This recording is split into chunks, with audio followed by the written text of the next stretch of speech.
Hello and welcome or welcome back to the Cancer Prevention and Wellness. This is the June 2025 edition. I'm your host, Jeff Jaguar. This is a broadcast produced by the Cancer Survivors Park Alliance.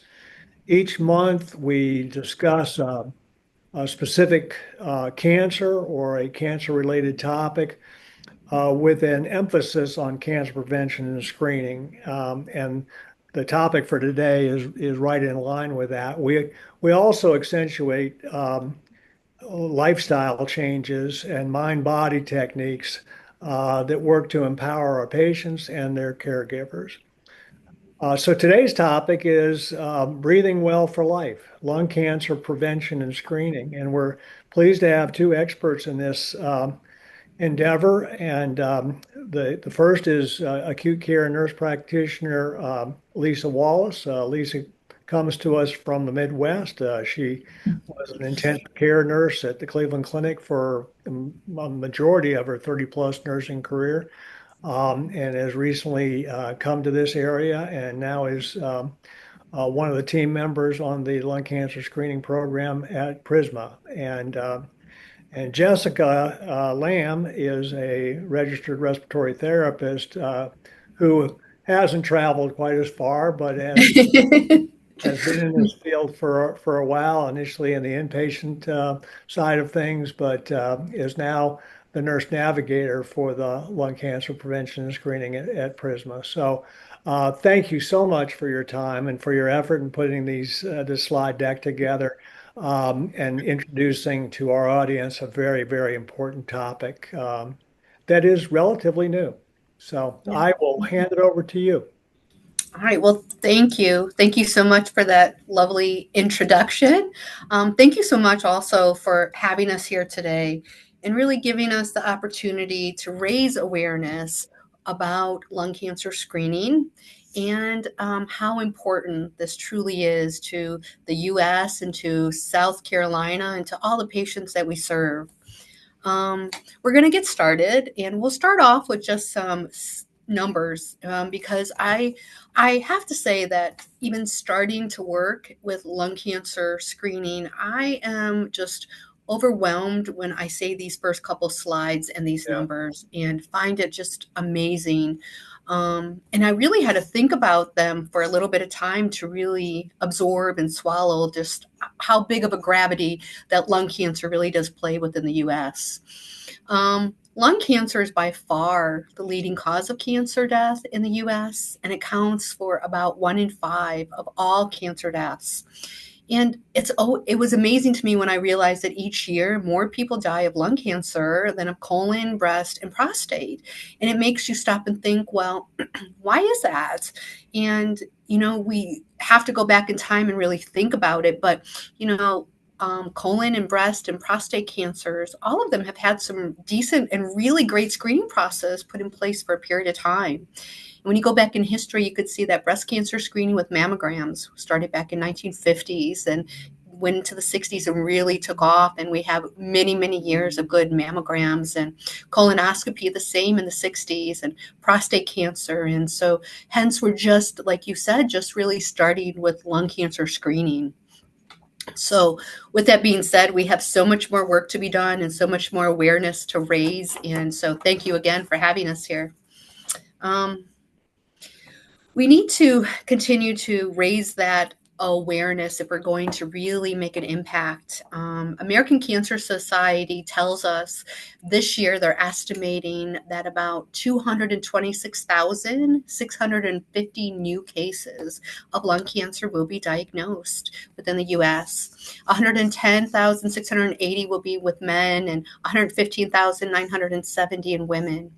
And currently, we are having diagnoses at some later stages, but as screening is starting to really improve, which we can hope we can impact further as years go on, we're hoping to really decrease this number of deaths that are occurring yearly. In 2025, we are estimating from the American Cancer Society that we could possibly have as high as 124,730 deaths from this disease.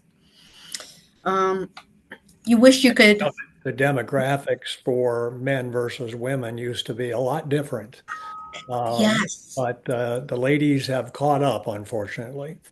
The ladies have caught up. And if we, since you bring that up, the ladies have caught up, but not only have they caught up, I think at this point, if you look at the numbers that even South Carolina from the Department of Health put out, they are actually having, they're having later diagnoses than men, and improvement for men has kind of improved, but for women, we're still a little bit behind there. And when you think about lung cancer in South Carolina, you have to ask yourself, where are we? Where do we rank within the US? Do we have an average that you think is higher or lower than the national average? I'm sure you probably know this better than anybody, Doc. You know? Yeah. Yeah. Now, And and I know you have some slides in here, or you did, about the yeah, incidence I of do. our Mhm. cancer in this of lung cancer in this state. Yeah. So, with that being said, right now, South Carolina, we actually have a higher rate of lung cancer in this state. And the national average tells us that we have about 53.6 per 100,000 persons. Nationally, that's the average that are being diagnosed with lung cancer. But in the state of South Carolina, we actually have higher rates, and we are having about 58.7 per 100,000 persons being diagnosed. The American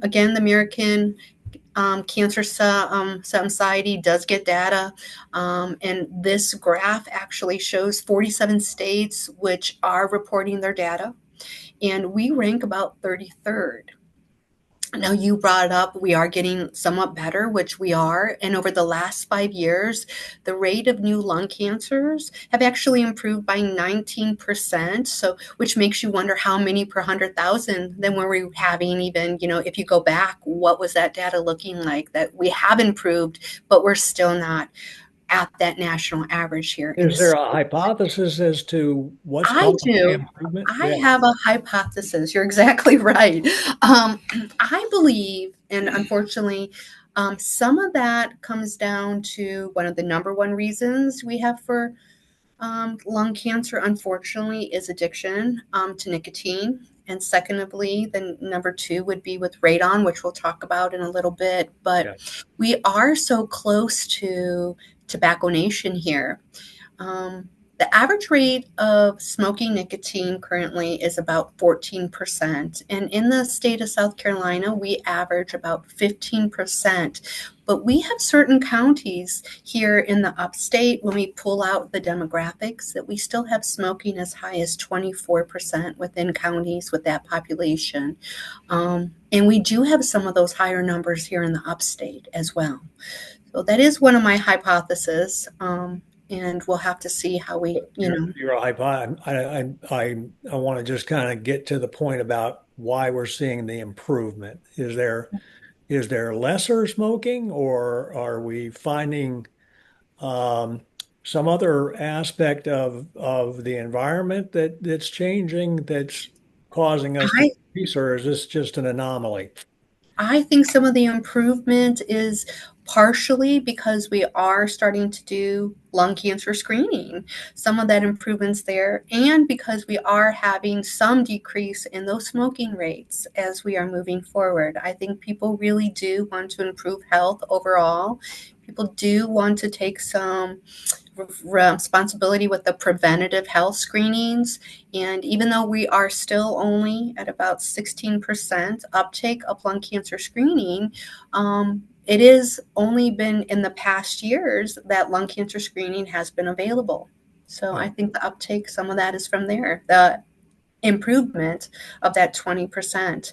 And finding things earlier is always, always a benefit.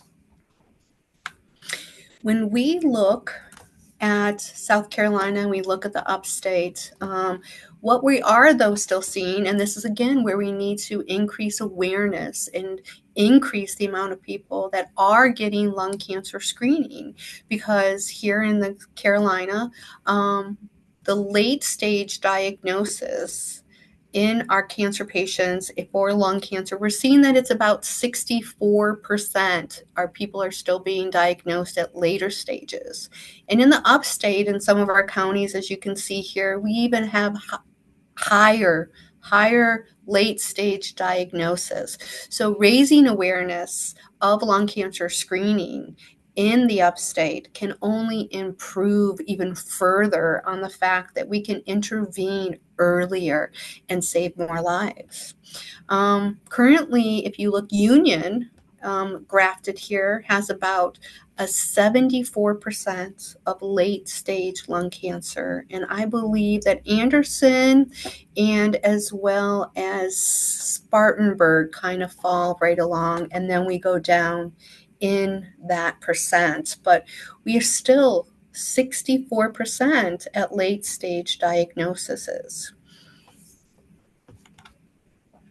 When we talk about some of the most common signs of lung cancer, and although the symptoms of lung cancer can greatly vary, it's important to remember that every patient is different. But some of the signs that we do see are cough that does not go away, coughing up something that is bloody or rust-colored sputum, chest pain that's worsened by coughing or laughing, hoarseness or difficulty swallowing, loss of appetite, unexplained weight loss, shortness of breath, lung infections that don't heal, and new onset of wheezing. It was ironic this morning. I was doing clinic in Greer and I was meeting a lovely couple, and they were coming in because one of them was diagnosed with cancer. And so that really prompted them to start to look for prevention for her husband. And she tells this exact story that she was starting to have a wheeze. She had a cold. It didn't get better. Then she was treated, and then it didn't get better. And this is a very common story. And as I was listening to her, I'm thinking, I have heard this before, and I've seen this before, just even working in the ICU, that patients can have repetitive infections that don't heal, and that's what prompts them to really seek some care. She said she didn't even realize that lung cancer screening was available, which I find very sad. Female lung cancer screening, she didn't realize that it was available. So she just talked about how important she now thought. She was so thrilled, actually, that she could bring her husband to be screened, who was not having any symptoms and was not diagnosed with any illness. And he's a prime candidate of someone we should be screening. So it was interesting to hear that. And That's why you're again, doing this afternoon, to get the word out. exactly. Again, yeah, it really speaks to how much we need to raise awareness on this subject. Now, I am not by any means know everything about cancer. So this is just a brief little overview of small cell and non-small cell, but just to realize that these are the two types that we do primarily can find in patients. Small cell cancer is less common than non-small cancer. Small cell is generally more aggressive and has been associated more closely to smoking. Non-small cell lung cancer, which collectively refers to these other three cancers we have here on the screen, which are adenocarcinoma, squamous cell carcinoma, and large cell carcinoma. Now, our goal is to always, while we're screening patients, our goal is always that we hope we find nothing. But as we screen, we hope that if we do see changes happening on patients, that we find them early. And Jessica will be talking a little bit about that as we move forward. But we are proud to say that I believe that there's about 51% of the cancers that we have found within our program. We're stage one. Early stage, we're over 60%. Yes. So that's phenomenal. That gives people a tremendous opportunity for curative treatments. So it's clear that mortality is and not a given in lung cancer, especially if you find it early. Exactly. And Exactly. if you find it before these symptoms. I mean, if you're talking in terms of weight loss and lassitude and more systemic symptoms, then the chances are greater that it's a more extensive disease that's probably not going to translate into curative therapy. Yeah, there has, in the past, late stage lung cancers, and again, you are the expert at this, but late stage lung cancers, it used to be that some of the mortality rates were as high as a 5-year survival of less than 8%. Now we have so many different options for people that even when we do find things at later stage, it does not always mean that's the demise. I mean, there are biologics that are coming out. There's so many different options that we can help people no matter what stage to at least try to achieve some quality of life if it is later. Yeah, good point.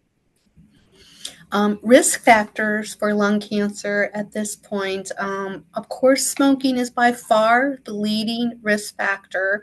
80 to 85% of lung cancer deaths are thought to be related from smoking. But then there are other reasons, of course, why people are going to get lung cancer. But the second reason, and even here in the upstate, one of the second highest reasons for lung cancer is exposure to radon. Now, radon, and people kind of wonder, well, it's naturally occurring. Yes, it's radioactive gas that results from the breakdown to uranium in the soil and rocks, and you cannot see it, you cannot taste it, you cannot smell it, and if you're outdoors, it's probably never going to bother you. But if it is concentrated in a home, then those levels can really affect the lungs, especially, and lung cancer can derive from this. One of the little plug here, the South Carolina Department of Environmental Services, Radon Awareness Month is in January, and they actually do give out some free radon kits for people to be able to test the radon levels in their homes to try to improve safety. So that's, a resource that's out there. Secondhand smoke is the third most common cause of lung cancer in the U.S. Exposure to asbestos, and we all have, I know, have probably heard of as asbestos and mesothelioma related diseases. So this is something that we hope that is no longer people have exposure to. But I've been amazed working here in the South, and the amount of old buildings that people are still working in, and they can tell me about the mills that they've worked in, that there has been quite a bit of asbestos exposure as well that people report.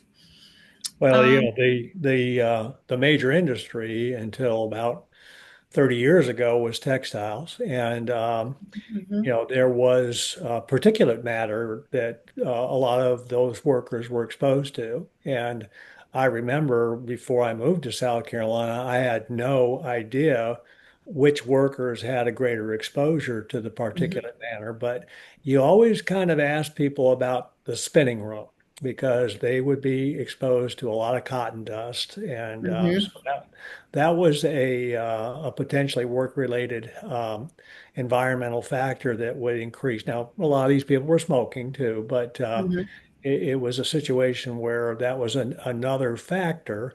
And maybe, as textiles have left the building, it may be that that's some of the decreased incidence that we discussed earlier.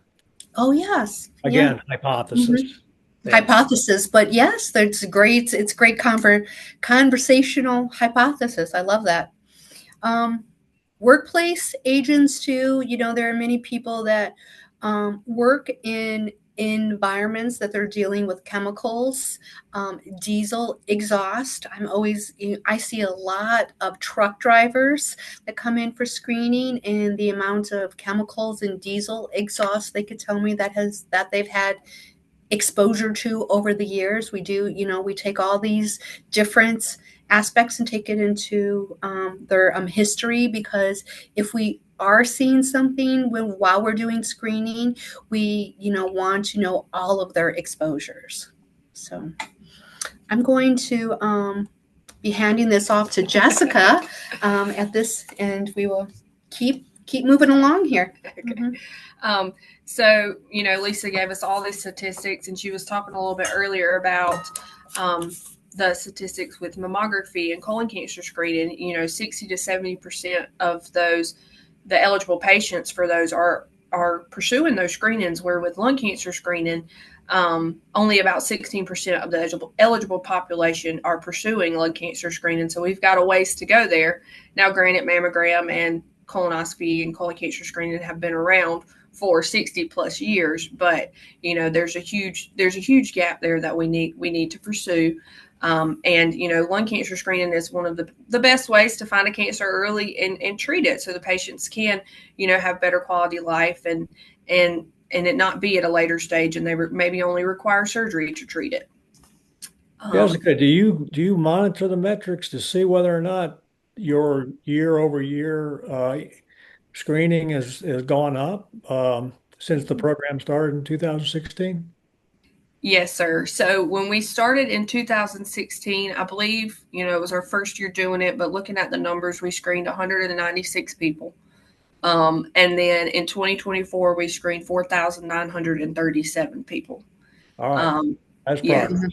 Yeah. Yes. So we're making progress little by little. We've kind of seen an increase in my last 5 years of about anywhere from 800 to 1,200 patients a year, and we're slowly but steadily going up on that number. Not only does Jessica, and she gets mad when I say this because she is phenomenal data. She just can break everything down. She can even she keeps all of the data. All of our patients, she keeps on an Excel sheet. She could break this down into backgrounds, Black, white, women, Latino, and she can break it down into exactly which cancers we have found also. So she just takes really the stats for this whole program and does not get the recognition. So I'm just plugging that right there. Okay. That's a good South Carolina education right there. It sure is. Okay, there you go. In 2002 to 2004, it was followed to 2009 and published in 2011. We had the National Lung Screening Trial. It's the largest trial to evaluate lung cancer screening, enrolled over 50,000 participants, 54 to 74 years of age, and they had to have a 30-pack year history of smoking and had quit in the past 15 years, or they were a current smoker. So they compared chest x-rays to low-dose CT. The group receiving the CTs, of course, had better outcomes and 20% lower risk of dying from lung cancer. So this really prompted the USPSTF, or the United Preventative Services Task Force, to put out their guidelines for lung cancer screening. So Jessica, just to clarify, as far as the eligibility criteria, when you say they're still within 15 years of quitting, Yes. they still have the 30-pack year history of smoking. No, so USPSTF started with that, and that's on my next slide after this one. Okay. All right. But we'll touch it real quick. So they started with that, but they've changed them in 2022. I wondered if they'd adopted, different eligibility criteria for screening. Yeah. So lung cancer screening is, of course, preventative health care. It requires what's called a shared decision-making appointment. And at this appointment, you meet with a nurse practitioner and a navigator typically, and we go over what lung cancer screening is, what we could possibly find, what we would do if we possibly found something, what a CT scan is. And it's a low-dose CT scan. There's no prep needed for it. It's quick, easy, and painless. And then we also go over smoking cessation if patients are still smoking. And then to the criteria here. So currently the USPSTF guidelines are 50 to 80 years old, current smoker, or have quit in the past 15 years, and have a 20-pack year history, which is the number of packs per day times the number of years you smoked. So say you have a patient that smoked half a pack a day for 40 years, they meet criteria. A pack a day for 20 years, they meet criteria. So it's just that math there of that 20-pack year history. Now, so what in the second criteria, the or one, have quit in the past 15 years, how much would they have had to smoke in the years they were smoking to be eligible, So even if they'd quit in the last 15 years. it's still that 20 pack year history. So Okay, you have to fine. meet all Okay. 3 criteria. Yes, So sir. we've dropped the number of pack years from 30 to 20. Yes, that's the major change. All right. And they expanded the age group. And they did expand the age group. So in 2013, it was 55 to 80, but they dropped that number down to 50. I will say that CMS, their criteria, they do 50 to 77. So they basically cap the top age is 77 versus 80. And the smoking history is still the same there. And another little tidbit to add here, American Cancer Society has their own guidelines as well. They follow the 50 to 80, 20 pack year history, but it doesn't matter when you quit. This has not been adopted by the USPSTF or CMS yet. I know there's a lot going on in the federal government right now, but I know it is being discussed. So that may be something to look toward in the future. So to those of you who are listening, that slide is very important. And even if you're not the person that meets these criteria, if you know the person who meets these criteria, please make them aware, share the link with them. And I think most primary care doctors will be able, most of your regular doctors will be able to find the appointment for lung cancer screening if you meet these criteria. Right, exactly. So please share freely with your friends and acquaintances that you care about. Yes, and also we allow self-referrals to our program at Prisma. So that's an option as well. So they can self-refer. They can self-refer, absolutely. So the next slide will really list out the risk and benefits of screening, but one of the most common questions that we get from patients is, how much radiation is this? Am I going to just be exposed to radiation over and over again each year? And it is 5 times lower than a regular CT scan. It's about 1.4 millisieverts, whereas a regular CT scan is about 7. It's comparable to that of what's in a mammogram, though I think mammogram is lower now than it used to be. But when we started this program, it was comparable to what was in a mammogram. Before you go on, I want to give a plug back to that one with the mammogram. So we are really trying to focus a little bit on our women too. So, for that, we really want to start to see that women, they can actually even do their mammogram and lung cancer CT on the same day if this is not an issue. And this is something we actually had the opportunity the other day. Jessica and I and Whitley, she's one of our other navigators, we sat down and spoke with a wonderful radiologist named Dr. Kimberly Sandler. I don't know if you have heard of her, but she actually is from Tennessee, and she had written an article and started a research study that said women are receiving mammograms, but they are dying of lung cancer. And she was seeing in her practice when she was reading women's that were getting mammogram. And finally, somebody had said, hey, you are really eligible to get a lung cancer screening. And so she was like, they got mammograms all these years, but then no lung cancer screening. So they started a program in Tennessee called the Pink and Pearl campaign to really promote during October and November for women to really take notice that it's time to get your mammogram, and let's look if you're a candidate for lung cancer screening. And they do them both on the same day, and it will not be too much radiation. So there's something to kind of increase adherence to both programs that way. So I think that's phenomenal. Right. So when those patients come in for that shared decision-making visit, we do talk to them about the benefits and risk of screening. Of course, a benefit is that we find a cancer early and we're able to treat it. It increases overall cure rate and decreases mortality. Risk, again, we have that radiation exposure, but then we have what's called false positives or overdiagnosis. So a false positive is where we find something, we think maybe it looks a little suspicious. We work it up to find out that it was nothing. It was negative. And then overdiagnosis would be a cancer or an indolent cancer that's so slow growing that it never would have affected anyone in their lifetime. And of course, there's that patient distress factor as well. We do our best to not overdiagnose or over test anybody. But again, if there's something that looks suspicious, we of course need to follow it just to make sure it isn't anything, but we do our best to eliminate any of that over testing that may occur. And these are kind of tiny, you may not be able to see them. But the American College of Radiology has the Lundgren's categories, which is how these CT scans are read. When we are getting these CT scans, the primary thing that we're looking for are called pulmonary nodules, which I tell patients that's just a fancy term for a spot on your lung. They can be any number of things, not necessarily cancer. They can be inflammation, infection, scarring, or like a granuloma or anything like that. So what we really look at are the size and the shape of them, and that's what these Lundgren's categories weigh out.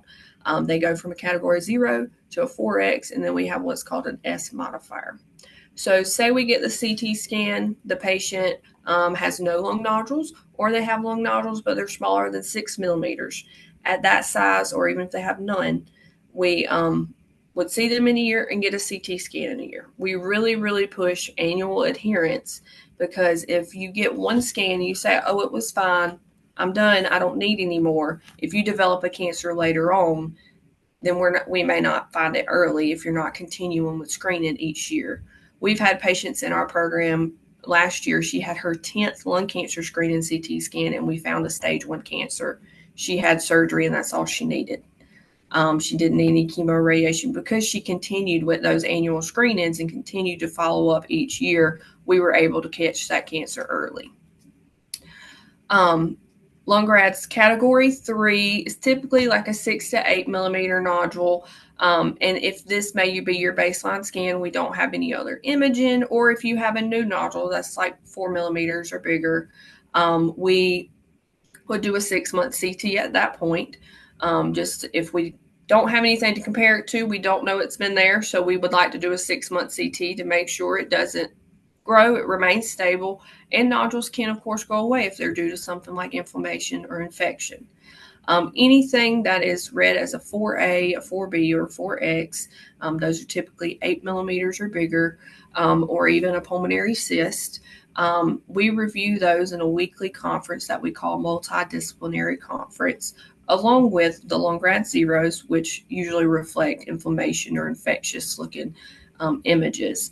Now, those are reviewed in that multidisciplinary conference, and I believe it's on the next slide. You can turn it, yeah. And that's made up of a pulmonologist, thoracic oncology, surgeons, and then radiology. That group comes together, looks at those images, and says, does this look more like inflammation? Does it look more suspicious for cancer? What should we do next? Again, we have this panel in place, so that way it's multiple viewpoints looking at something. It's not one discipline making a decision based off of their viewpoint. It's multiple viewpoints. It allows for us to try to prevent any over testing for the patient, because we don't want to put people through anything unnecessary, but we're also very transparent about this process. When we see patients, even their first visit, we tell them, these are what we could find, and this is what we would do if we found it. It would go to this conference, and then from there we would make a decision. Do you need a 3-month follow-up CT, or does it look more suspicious for cancer? Should we do something like a PET scan or a bronchoscopy, a procedure to test it and see what it is? So do you have any feeling of the number of health centers around the country that have adopted lung cancer screening? And then of those, what percentage has this all worked out as far as logistics of doing what we're doing with the findings? In other words, getting together this multidisciplinary. So I do not know. Do you know? I don't know how many have adopted it. I will say that I attend a conference for lung cancer screening, and I would say I met people from about 75% of the U.S. at least that had lung cancer screening. And I believe it's an ACR requirement, I think, if you're submitting to the ACR to do a multidisciplinary conference. Okay. So I can talk to this. There was a research study that was done in chest that was I should say, published in Chest back in 2022. And what they did find is multidisciplinary, very centralized programs, the way that we run them, versus non-centralized programs. And they were looking at it for adherence to see how much worse or better, or how things would fall out for patients. And programs that had centralized programs organized the way that we have it done had an adherence rate that was as high as 65 to 70%. Those with non-centralized programs, their adherence rate, if I believe correct, was in the 35% range, was much lower. We currently have an adherence rate of 62%. There you go. Compared, so we have a hybrid program within Prisma Health. So the patients can be referred directly to us, and we take care of ordering the CT scan, or their primary care can order the first CT, and then we follow from there. We have found that patients who are having their initial scan ordered outside of the program, it's about a 48% adherence rate. Right. But patients who are followed in the program is about 62%. All right. So you're keeping track of best practice around the country and trying to mimic that. Yes. Yeah. Okay. Right. All All right. right. I'm going to give it back to Lisa. Okay. Now. Well, when patients come in to see us, we do a lot of talk about smoking cessation. And I have taken some really great classes recently. I have recently become a tobacco treatment specialist and working on my national certification. And because this is the most modifiable risk factor for lung cancer that I can truly help with at this point. In smoking cigarettes, and the nicotine addiction is something that I hope that we can really help a lot of people with as we continue to move on. Many of our patients are, of course, still actively smoking. I want to say at least 60 to 70% of them I find are still smoking, and they are amazed sometimes. When we start talking, first of all, I promote that this is not you. There is no nihilism. There is no judgment when you come in, and make it a very open conversation and ask patients, can we talk about this? I actually early on started realizing that most people who are still smoking at this point, they want to quit. They're addicted to smoking. And so when I start a conversation, I never ask anymore, do you want to quit? I start to ask, let's start to talk about, what do you love about this? What do you still love about smoking? And most of my patients can honestly tell me they have this love-hate relationship, and they just haven't been able to break up with it. So we work hard, and when we start to talk about all the things that are in cigarettes, and a lot of people realize, yes, it's not the best health choice for me, but don't realize that it really contains the amount of chemicals that it does have. Sure. And that sometimes some of the feelings that they're having could actually improve, like anxiety and depression, and some of the things that they are going through can actually improve when we do give up this. So cigarettes, we know, have approximately 600 ingredients, and when burned, they can create up to 7,000 chemicals, and at least 69 of those chemicals are known to cause cancer. Many of these chemicals are found in consumer products, and we have a list here. And when I think about using acetone like nail polish remover, I mean, I always go outside to go and take off my polish because of the smell. I can't imagine, thinking that it would be contained and I would be smoking it or inhaling it. And we also, when we talk about carbon monoxide, we have a smokalizer, this little apparatus that we can use with patients that are smoking, and they can actually blow into it, and they can see what their level of carbon monoxide is, because people equate carbon monoxide right away with car exhaust fumes. So they're amazed that, oh my, I have this level. And so it is eye-opening, and really does start the conversation. Many of my patients have trying to stop smoking cigarettes, and they convert to what's called an end. And an end, ironically, is just an all-term name that I find is now how our medical journals kind of describe all these things. It's an electronic nicotine delivery system, and that can be vapes, vape pens, electronic cigarettes, e-cigs, e-cigars. And the term e-cigarettes and vape are actually interchangeable. And I think the thing that we have to realize is generally this is a device that has a liquid in it, and it contains nicotine, and as well as flavors, and can have propylene glycol and vegetable glycerin. So the act of smoking or using an e-cigarette, the act of it is actually what's called vaping. So interchangeable terms here. People ask me quite often, is one better than the other? And my go-to is something that was taught to me by my colleague Sarah, is to say that the only thing that should be in our lungs is the oxygen that we breathe in, the air that we're breathing in. And because there's so much that we don't know thus far.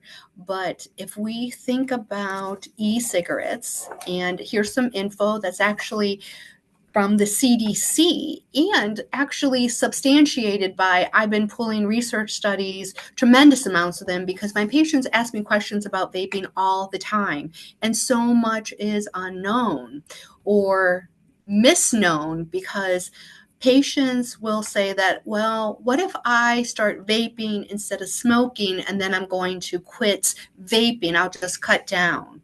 Well, studies tell us that 80% of people that go from smoking to vaping continue to just be vapors.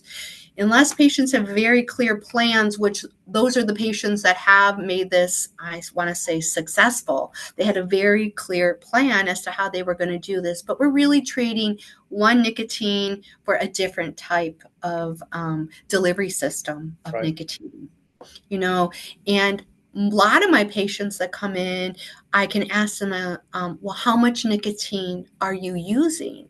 And some of them don't know what's even in their vape, that how much nicotine.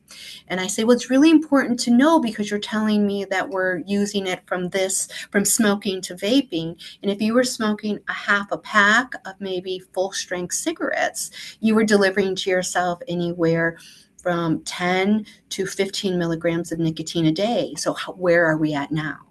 And it gets people thinking then, to at least start to think about it. And they'll ask me, is it better? And I say, I don't have all those answers, but we know that there are multiple chemicals in this. We also know, when I pull numbers, between 2020 and 2022, there were over 960 vaping brands out there right now.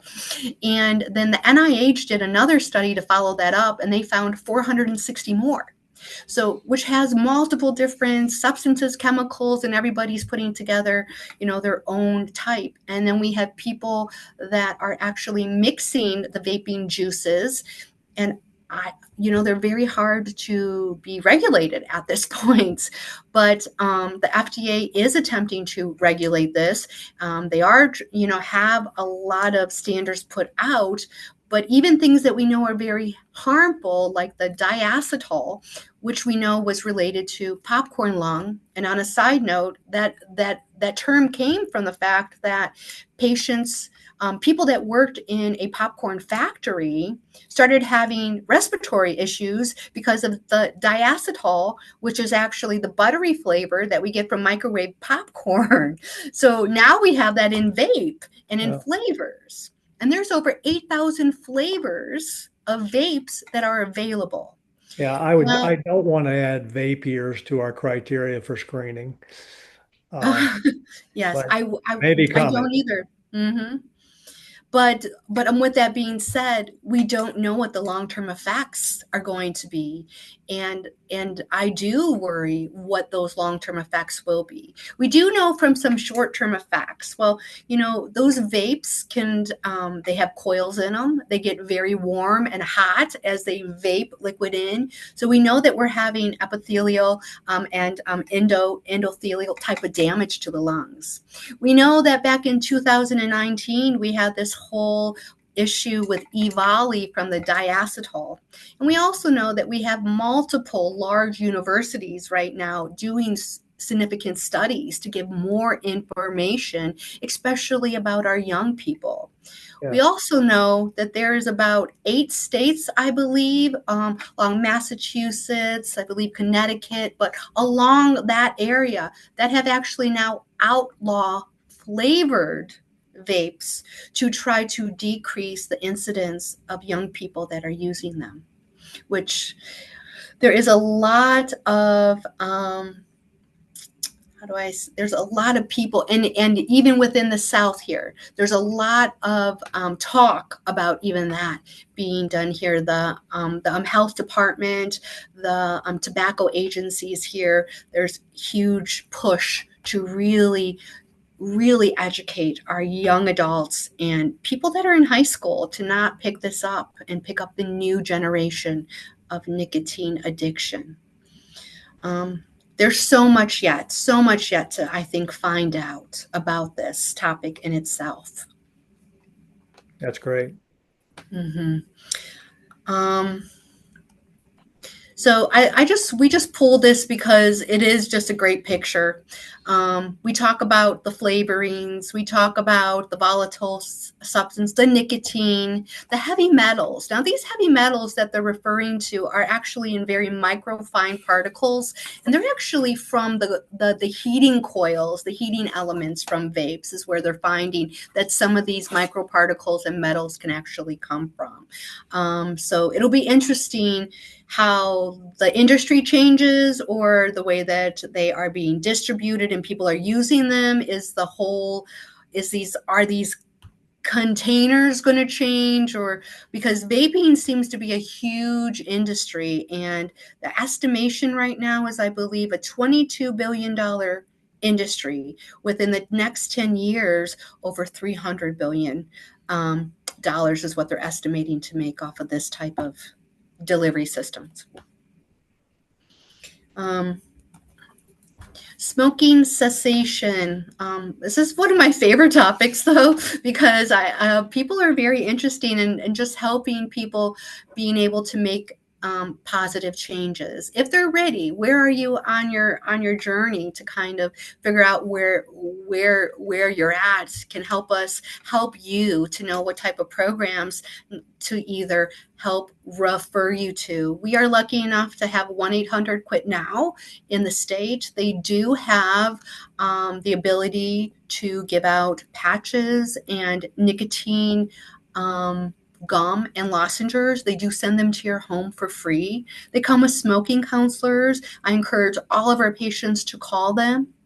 One of my favorite other apps for people that don't want to have that interaction with somebody is a website called smokefree.gov, which actually helps you create a quit plan and takes you through those stages, of the contemplation stage, and I'm thinking about it, and let you work through even what financially it's costing you to carry you through even I'm quitting, I'm staying quit, I am quit, and going through your triggers to just help you be very successful. When people come in to see us, we talk about the pharmacological interventions, the nicotine replacements, like we said, the patches, gum, lozenges, but we also talk about medications, if that's the right avenue for a patient to help them get to their end goal. Wellbutrin and Chantix. Wellbutrin is also known by bupropion. Chantix is also known by varenicline. Both of these medications work on the portion of the brain to help decrease those smoking urges. They do come with some side effects, but I work very hard with patients to go through those and to make sure that's the right fit. Patients ask me a lot about hypnotherapy and acupuncture. And my theory is this: if you feel this is going to help, then why not do it? Let's give it a try. You Whatever know, works. if you, yeah, exactly. If you have the mentality that you can relax yourself enough for hypnosis, then let's give it a try. If you believe in acupuncture and that type of medicine, then give it a try. You know, whatever works. We like to remind our patients too that even when they tell me that they've come in and said that I've tried so many times and I failed, I like to respond to them: you haven't failed. This is a process. Let's just keep working the process and the program, and let's see what we can accomplish. So. Now, at least the people you're talking to have shown up to have the conversation. So that's Mhm. important. Well, thank you for sharing your expertise. I think this is probably one of the most important lectures we've had Mhm. in the 5 years we've been doing this. Our lecturers are from Prisma, but if you're living in the upstate and with St. Francis or Spartanburg Regional or Anderson, I suspect all of those health systems have a similar screening capability and a multidisciplinary clinic. So, the Cancer Survivors Park's not aligned with any health center, but we just want you to be aware that these prevention and screening capabilities are there, and they also probably have an adjoining capability of helping you to stop cigarettes if you're so inclined, including these websites and these telephone numbers and the actual ability to have a face-to-face conversation with expertise in this subject. So really important. This is a brand new screening technique. When you really kind of consider the lung cancer screening trial, I mean, to consider that they'd be able to enroll 54,000 smokers to get randomized to low dose CT versus chest X-ray, and to have that translate into a major difference that insurers would pay for, including CMS. And it would make such a big difference in finding cancers early on. Um, that was a big undertaking, and it's worked out remarkably well. So it's important that we avail ourselves of this capability. It sounds like over the course of 2016 to the present, we're doing better and better, but hopefully programs like this, which we'll hopefully share with other people that that could utilize this, these programs will make a difference. So uh, I'll end with a quote. This is from Bishop Desmond Tutu, who died in 2021. He was a bishop in South Africa, a very prominent anti-apartheid person, but it speaks to cancer prevention. There comes a point where we have to stop just pulling people out of the river. We need to go upstream and find out why they're falling in. So thank you, Lisa. Thank you, Jessica. And we will see you back here in your link in July. And between now and then, live healthy. Thank you. Thank you for having us. Thank you for being here.